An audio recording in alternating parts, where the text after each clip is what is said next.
के परिवार से यानी उनके पुत्र वधू डॉक्टर परिंदा सिंह जी आज अपने सहयोगी साथियों के साथ अपने घर वापसी की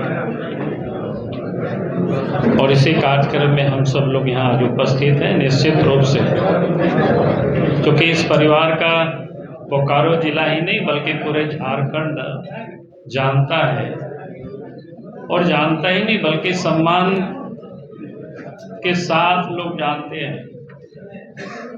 तो मैं निश्चित रूप से कह सकता हूं कि इनके पार्टी में योगदान से बोकारो जिला के साथ साथ पूरे झारखंड में भी पार्टी को एक मजबूती और एक ताकत मिलेगी।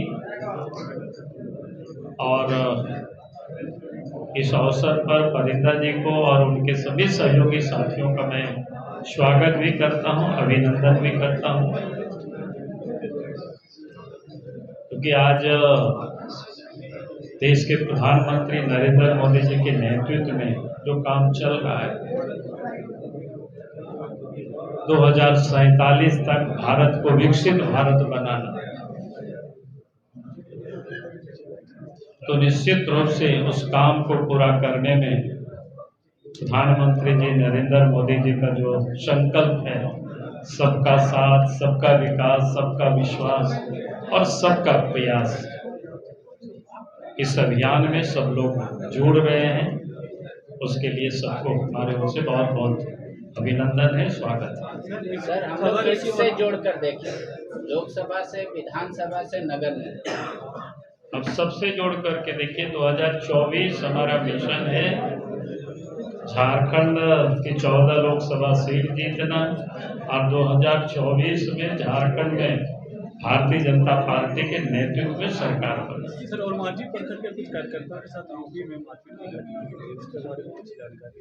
अभी जानकारी नहीं, हम बता रहे हैं। तो अच्छा, यूपी में हुई थी, हाँ, वहाँ कार्रवाई हुई। अभी तो बात हुई हमारे नीचे में, तो वो लोगों ने आकर के केंद्रीय कार्यालय में केंद्रीय पार्टी के नेता से और झारखंड के भी जो प्रभारी हैं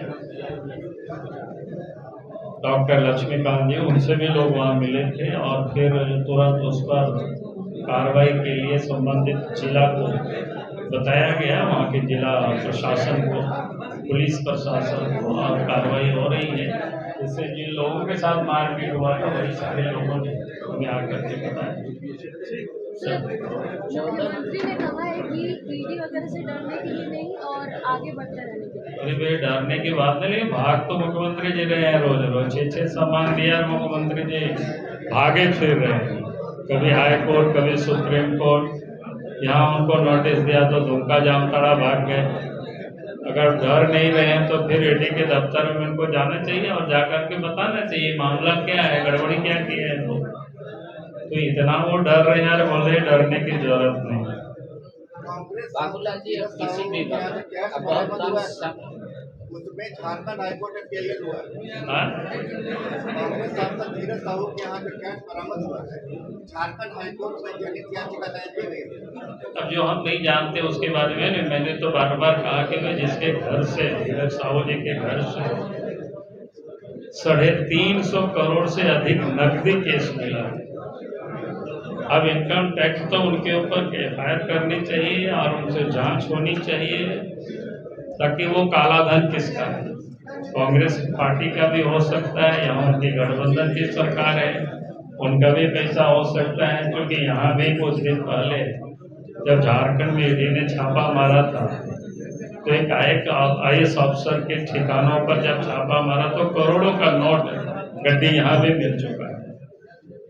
तो अब जब तक उनके ऊपर एफआईआर होगी, उनसे पूछताछ होगी, तभी पता चलेगा वो पैसा किसका है, कहाँ से इतना पैसा। सभी के माध्यम से ये सुनने का मिला कि उद्देश्य केवल एक था कि आगे आने वाले कुछ दिनों में आदरणीय स्वर्गीय समरेश सिंह जी की बरखी है, और उनकी बरसी पर उनको श्रद्धांजलि के रूप में यह कर्तव्य था कि आज श्रद्धांजलि के रूप में भारतीय जनता परिवार में शामिल होना है और उन सपनों को फिर से साकार करना है, उन विचारधाराओं को पूरा करने के लिए लगना है जो उन्होंने सपने देखे थे और जो पार्टी ने आगे तय कर रखा है। आने वाले समय में कुछ एक्सपेक्ट भी करेंगे कि पार्टी की तरफ से भी बिल्कुल नहीं। पार्टी, जैसा आपने कहा, पार्टी जिस तरह मिशन 2024 के लिए अपने कार्यकर्ताओं को तैयार कर रही है, और एक कार्यकर्ता होने के नाते पार्टी जिस जिम्मेवारी के लिए मुझे उपयुक्त समझेगी, मैं उस कर्तव्य निष्ठता के साथ उसे निभाऊंगी। मैम, बोकारो में आप क्या कुछ कार्य करेंगी और क्या कुछ आगे की प्लानिंग है बोकारो में आगे बढ़ने? मैं लगातार बोकारो में विगत 7 वर्षों से व्यक्तिगत रूप से, और उससे पहले जब बाबूजी राजनीति 15 वर्षों से मैं बोकारो चास चंदन क्यारी में सतत सक्रिय हूँ। आप वहाँ जाइएगा तो पता चलेगा कि कोई भी क्षेत्र हो, धार्मिक, सामाजिक, राजनीतिक, परिंदा सिंह आंदोलनों के माध्यम से जन मुद्दे को उठाती रहती है। महिला होने के नाते